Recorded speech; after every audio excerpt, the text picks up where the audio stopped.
corporation, we do privileged access, privileged identity, and other support. I'm good, Salama, and that's about it. And someone was using the infrastructure and security plan. Alexandra, consulting. Everybody also lives in San Diego. Left at 10 a.m. this morning. Wow, well, thank you.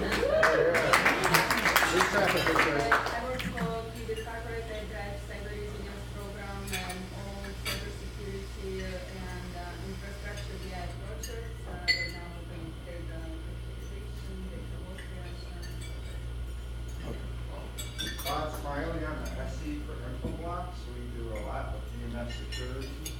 I've been to the ISSA meetings here and in Hawaii. Okay. It's nice not being a presenter. Hi, I'm Dave. I'm on the board, and thanking everybody for making time to join us for one. We really appreciate it. Thanks. All right, I won't bore you to death, so the speaker can start.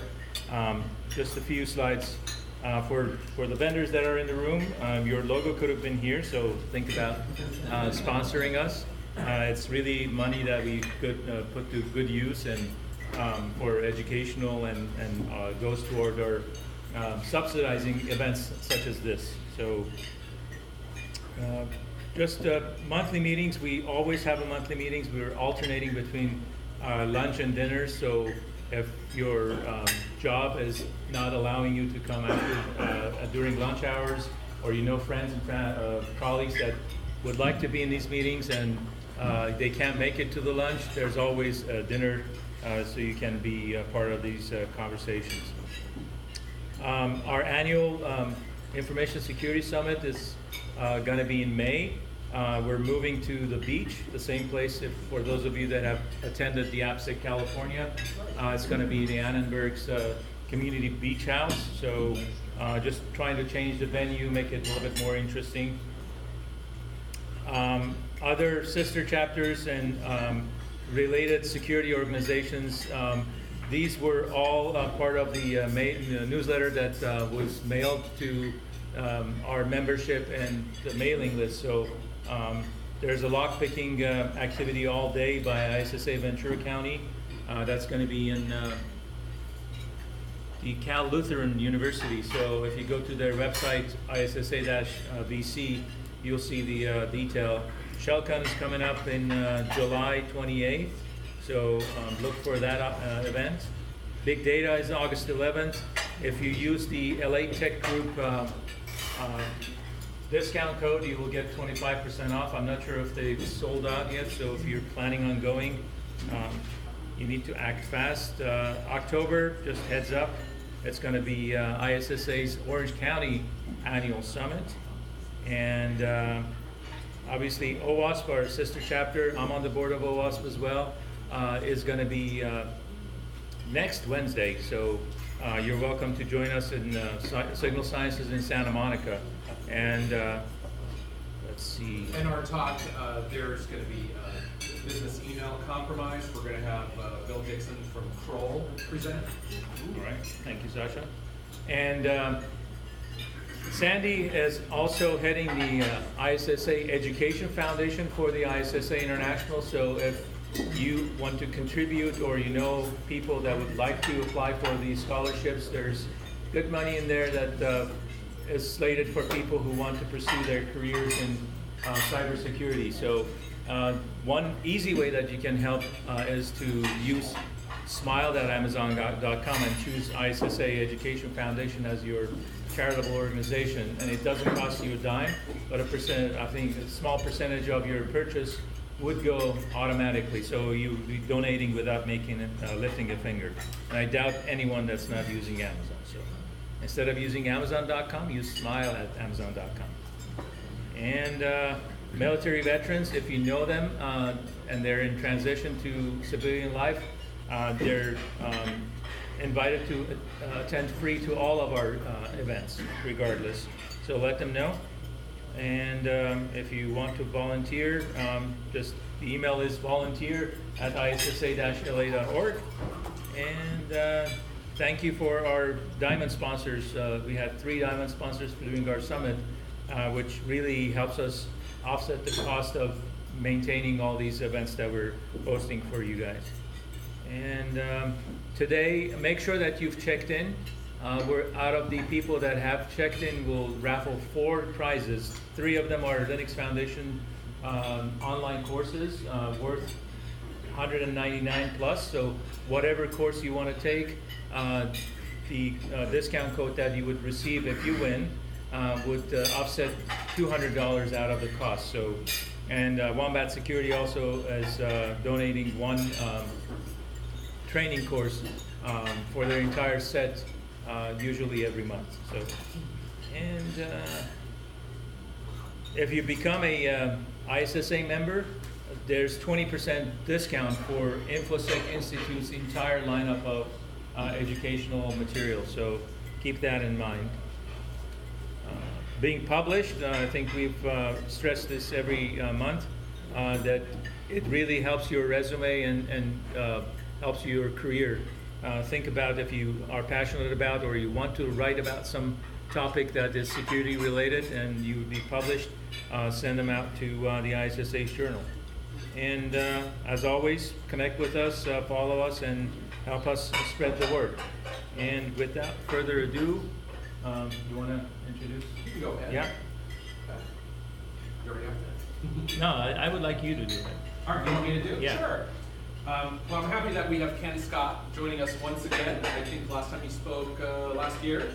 And Ken currently holds the position of Systems Engineering Principal in the Network Security Department for Salesforce in San Francisco. And he today will cover disaster recovery planning as seen through his decade of Security Operations Center experience. And he's going to walk us through some scenarios. Welcome, Ken. Hi, thank you.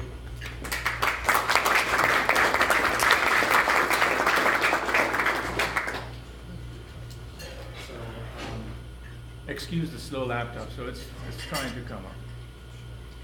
Don't buy Celeron. It's just got some malware on it. Has the trouble with crypto malware. Needs more quarter. So busy creating Bitcoin. But there's no chance you'll actually get it. That's the weird thing.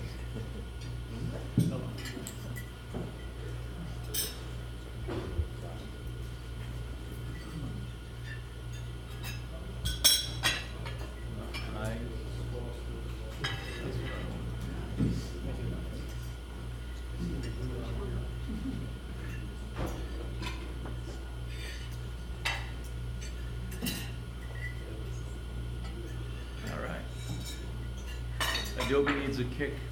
Doesn't start the first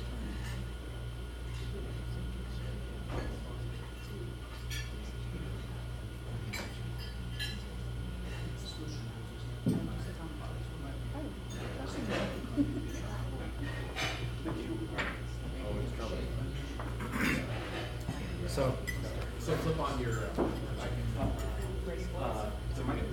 Let's see. I really think that mic back there is on.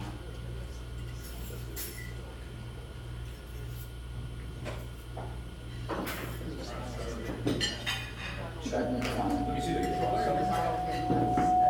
Stand away from the speakers. I don't know. You want to try your voice? Can you hear me in the back, okay? If I talk, it's loud. Let's try. Check 1, 2, 3, 4, 5, 6, 7, 8, 9, 10, 11. Let's go natural. Yeah, I think we're in a feedback. No mic.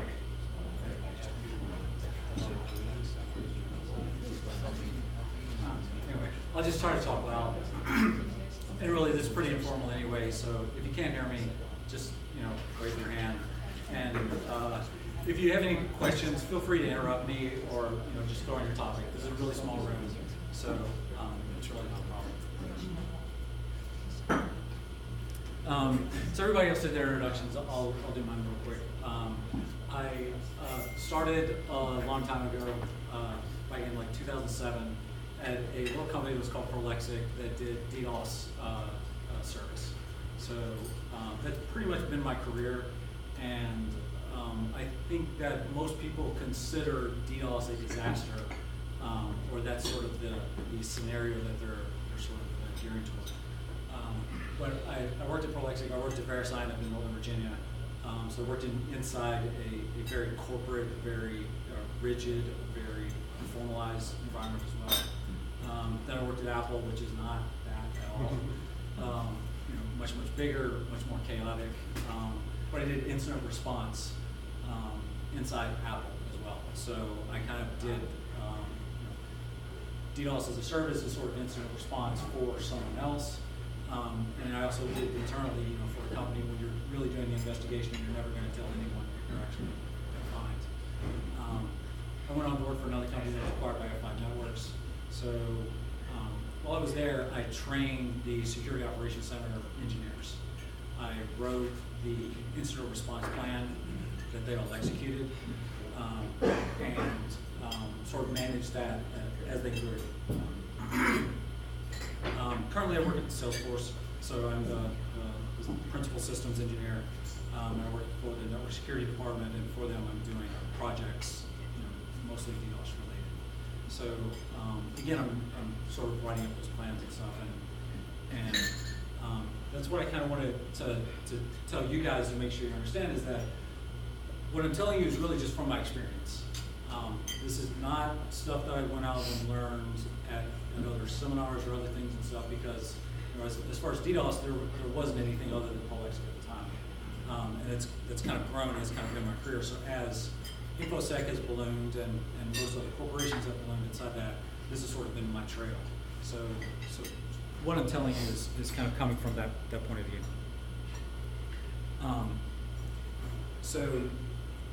To start out and to make it really simple, like what sort of plan are you planning for? What sort of disaster are you planning for? And does it matter if it's an earthquake or blackout or a meteor or what a terrorist attack?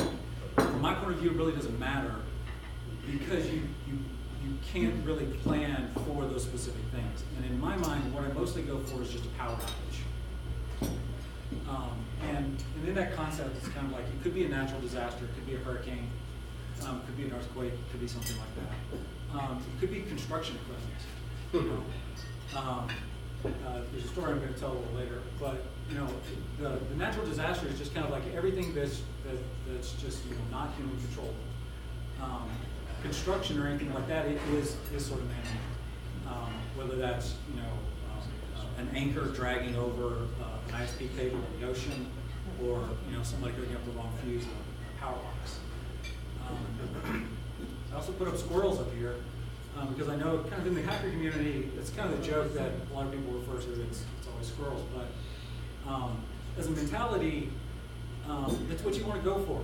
You want to go for the easiest answer to this problem that you have. Because when a disaster starts, you don't really know that it's a disaster. When you're 30 seconds into an earthquake, do you know how bad it was? Do you know how widespread it was? Do you know how far away it happened somewhere else? But the idea is like, when you feel an earthquake, do you immediately run to your Jeep and head out of town? So maybe it was squirrels just running across your roof making some noise. At the same time, maybe it's just squirrels chewing on the power cables, or maybe it's kids. Maybe it's anything that's innocuous. Again, if you go back to is it a squirrel or a natural disaster, what difference does it make? If you're down, you're down. And the thing I think a lot of people spend a lot of time preparing for is hackers, because those are the people who are actively trying to make something go wrong. But in my experience, it's usually one of the other three. If you came to me right now, if someone came in and said there's a problem, I'm going to bet there's a 50% chance that it wasn't a hacker. Maybe we need to respond as if it was, but just sort of to step back and take a breath and to say, like, whether it's a volcano or whether it's, you know, some terrorist group that's cracking into your encryption and store your database, or it's just gone, whatever. You need to just step back and say, okay, we're going to have to react. We're going to have to react to something. It's going to be a draw of anything. And to come up with a plan, you need to have something that's simple enough to fit pretty much any of those situations. And then let humans respond to the situation as it comes at them. So, and one of the other things I wanted to bring up was Occam Tracer. The simplest solution is usually the right answer.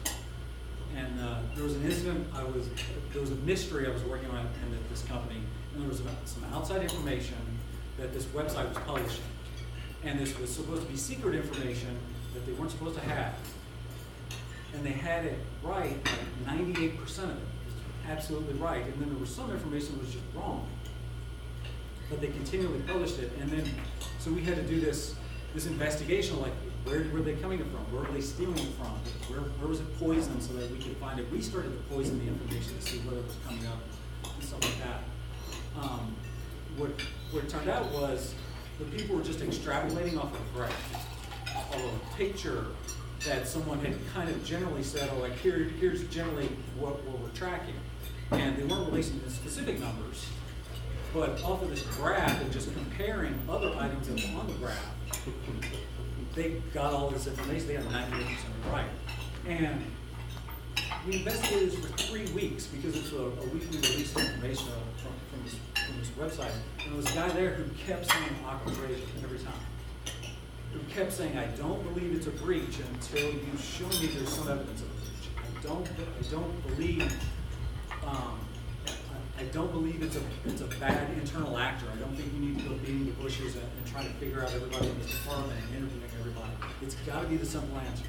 You kept going back to the variations in the data, and we're like, why is this here? If they've got everything else, why would they be wrong about this little thing? And you kept going back, it must be a simple answer, it must be a simple answer. And it turned out, they were just extrapolating the numbers directly off the graph. We were telling them the numbers, and then they were printing them. And in a disaster, context, the moment someone discovered this and found this, they were absolutely convinced it was a breach. They were absolutely convinced the most precious, sensitive, up-to-date numbers of the day were getting out there in public. To them, it was incredibly bad. So that's how we responded to it. But without any evidence of all of the fears that had come up, it's sort of the Sherlock Holmes aspect of, if you eliminate everything else, only the whatever is left is actually the truth. It actually doesn't work out like that. Anyway. So the concept, as I sort of said, is just sort of step back. If you're going to be planning for a disaster, pick any disaster, it doesn't really matter.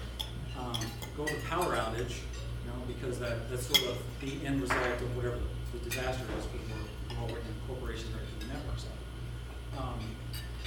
But when something happens, you step back and you say, okay, really what has happened? You can't just jump in and pull all the levers, alert everybody, and then react from that point of view. You got to take a breath and say, okay, what's going on? And identify what it is you have to do. Not what is everything that you're doing. Because a disaster recovery planning is not sort of incident response. Incident response is those things that you think are going to go wrong. Those little things which are blips. A disaster is something that's affecting a whole lot of people. It's not just one guy who can't get in, or one little aspect of your business. This is affecting everybody. So you got to sort of step back and say, of the 10 or 12 departments that make up the company, what are the two most important things? What is it we've got to do? Or of the website, or of your department that you do, that you deliver some function for the company. The company's going to expect you to be able to do it. you know, what are the important parts of it? Not how you do what you do. Because how you do your job changes pretty much every year. But it's like, what do you do? So just narrow down your priorities. And then ask, what are the options to do what I need to get done? Not, you know, well, if the bridge is blown up, you know, your disaster recovery plan can't be to rebuild the bridge. It kind of is, well, let's find another route around the river. And it's not the optimal route, it's not the best route, but it would be probably a good idea to have a map to the other bridge before the bridge is, your main bridge is gone. And that's really what I'm trying to say is, like, there's always options. And a lot of times people get regimented inside corporate mentality of this is how we do it because we've always done it this way. And if the answer is it's going to take days to rebuild it that way, and there's the option to go external to the company, to an Amazon, Azure, or whatever, and maybe get something up in 6 hours, then as an engineer who's responding, you need to be able to present that option to the decision makers to say, look, you know, like, here's how long it's going to take to do A, here's how long we think it's going to take to do B, and here's wild idea C. And let's go with B. You know, it is in a time frame that works, and that's usually what the problem is. It's not the amount of effort, it's not the amount of people, it's usually not the amount of money that you would need to spend. I've seen people literally throw, you know, gobs of money at the problem because of short time frames. And as an engineer who's responding, that needs to be your most important concept to everybody. It's not getting your thing back up, it's not getting the company's app, the company's thing back up, is it may be making sales. And, you know, in rather large companies, that's rather difficult. But in a lot of medium-sized companies, there's a lot of flexibility, there's a lot of agility. And those are the sort of things you need to kind of think about it and ask yourself. And they're probably what you were doing when you were setting up your company. You sat down and made a decision, what are we going to do for email? Are we going to use Exchange internally, or are we going to use Gmail suites or something like that? Your disaster recovery plan can pretty much go back to those options and say, like, why didn't we choose X? Well, we've already reviewed them. You know, we know their strengths and their weaknesses, so let's put them on the plan as an option. And also, sort of the diversity of those options is sort of the thing. And the diversity of the locations and the systems that you're using, especially the methods, because the methods are just like how you're going to do it, like how you're going to deliver the service, whether you're just going to use one system or whether you're going to use a whole load balancer and cluster and all this other stuff. You know, in an emergency for one day over a weekend, could you narrow it down to one system and run it at 80% capacity, 90% capacity? And if that gets you through the weekend, isn't that a viable option? Yes. Wouldn't this be part of the disaster recovery planning, you know, business impact analysis and risk assessment? Before you get to the recovery process, wouldn't you want to have that all in place beforehand? Exactly. So for instance, the reason you may not want to use an external company and build everything internally, and you wouldn't want to use Azure or something, is sort of the privacy of the data and just the mentality of the company. Not for any PCI compliance or anything else, but you're just like, we don't want to externally give like all the connection